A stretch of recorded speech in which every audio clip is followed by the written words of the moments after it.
સુરતના વરાછા વિસ્તારમાં પાટીદાર પરિણીતાએ ઝેર ગટગટાવી લેતા ચકચાર મચી ગઈ છે. સુરતના વરાછા વિસ્તારમાં 1 ફેબ્રુઆરીના રોજ પાટીદાર પરિણીતાએ ઝેર ગટગટાવી આપઘાત કરી લેતા ચકચાર મચી ગઈ હતી. પતિ અને સાસરિયાના ત્રાસથી કંટાળી 44 વર્ષીય સીમાબેને મોતને વહાલું કર્યું હોવાનો મૃતક મહિલાના પરિવારજનોએ આક્ષેપ કર્યો હતો.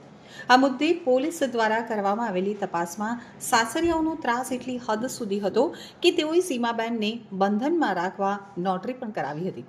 સીમાબેનનો એક પુત્ર કેનેડા હોવાથી તે વતનમાં આવ્યા બાદ માતાના મોતના 2 દિવસ બાદ એટલે કે 4 ફેબ્રુઆરીની સાંજે અંતિમ સંસ્કાર કર્યા હતા. તો પોલીસે પરિવારજનોની ફરિયાદના આધારે 5મી ફેબ્રુઆરીના પતિ સહિતના 5 સામે ગુનો નોંધ્યો હતો અને આજે પરિણીતાને મરવા માટે મજબૂર કરનાર પતિ સુનિલ, સાસુ સસરા, નણંદ અને તેના મિત્ર એવા કમલેશ ધોરાજીયાની વરાછા પોલીસ દ્વારા ધરપકડ કરવામાં આવી છે. મળતી માહિતી પ્રમાણે મૂળ બોટાદ જિલ્લાના ગઢડા સ્વામી તાલુકાના ઉમરડા ગામના વતની અને સુરતના વરાછામાં માતાવાડી ખાતે આવેલી વસંત ભીકાનીવાડી પાસે એફએલ ટાવરમાં રહેતા મોહનભાઈ ઝવેરભાઈ વાઘાણીના પુત્ર સુનિલ વાઘાણીના લગ્ન 25 વર્ષ પહેલા સીમાબેન સાથે થયા હતા. લગ્ન બાદ પતિ સુનિલ, સસરા મોહનભાઈ, સાસુ ગૌરીબેન તથા તેની નણંદ સંગીતાબેન અને સંગીતાનો મિત્ર કમલેશ છગનભાઈ ધુરાજીયા ભેગા મળીને અવારનવાર સીમાબેનને મહેણા ટોણા મારતા હતા.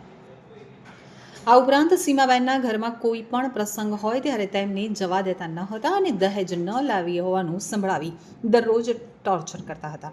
આ સિવાય સીમાબેનને બંધનમાં રાખવા માટે નોટરી પણ કરાવી લીધી હતી, જેથી આખરે કંટાળી અને ગત 1 ફેબ્રુઆરીના રોજ 4:15 વાગ્યાના અરસામાં પોતાના બેડરૂમના બાથરૂમમાં ઝેરી દવા ગટગટાવી લેતા સારવાર માટે હોસ્પિટલ ખસેડવામાં આવ્યા હતા, જ્યાં સારવાર દરમિયાન તેમનું મોત નીપજ્યું હતું. તો સીમાબેનનું સારવાર દરમિયાન મોત નીપજતા પોલીસે પતિ સુનિલ તથા સસરા મોહનભાઈ ઝવેરભાઈ વાઘાણી, સાસુ ગૌરીબેન, નણંદ સંગીતાબેન અને તેના મિત્ર કમલેશ સામે આત્મહત્યાની દુષ્પ્રેરણાનો ગુનો નોંધી વધુ તપાસ હાથ ધરી છે. અત્રે ઉલ્લેખનીય છે કે પરિવારજનો દ્વારા ન્યાયની માંગ કરી અને મૃતદેહ સ્વીકારવાનો ઇનકાર કર્યો હતો. ત્યારબાદ પોલીસની સમજાવટ બાદ મૃતદેહ સ્વીકાર્યો હતો અને કેનેડાથી પુત્ર આવી ગયા બાદ અંતિમ સંસ્કાર કરવામાં આવ્યા હતા. एक मामला दर्ज हुआ।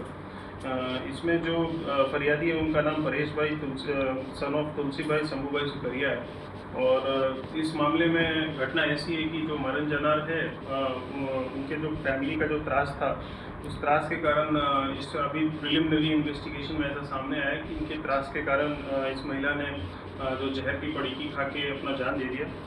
लगन गाला जो इस केस में था वो 20 साल से ज़्यादा था.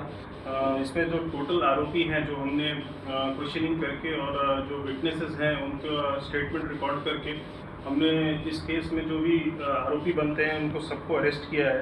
इस केस में टोटल 5 आरोपी हैं. सबसे पहला आरोपी उनके पति जो है सुनील भाई सन ऑफ मोहन भाई जवेर भाई वाघाणी, उनकी ननद संगीताबेन, मित्र कमलेश भाई, ससरा मोहन भाई वाघाणी और सासू गौरीबेन वाघाणी, इन 5 को पुलिस ने कायदेसर इनको अरेस्ट किया है और अभी इनको जुडिशियल कस्टडी में भेजा गया है. इस केस में जो भी प्रॉपर फॉरेंसिक पीएम करवाया गया है, पुलिस के द्वारा इसमें कोई भी लापरवाही बरती नहीं गई है और इसमें जो भी प्रॉपर इन्वेस्टिगेशन होगा, कॉल रिकॉर्ड्स या बाकी जो चीज़ें हमें टेक्निकल चीज़ें मिलेंगी उसके बेसिस पे हम इसमें इन्वेस्टिगेशन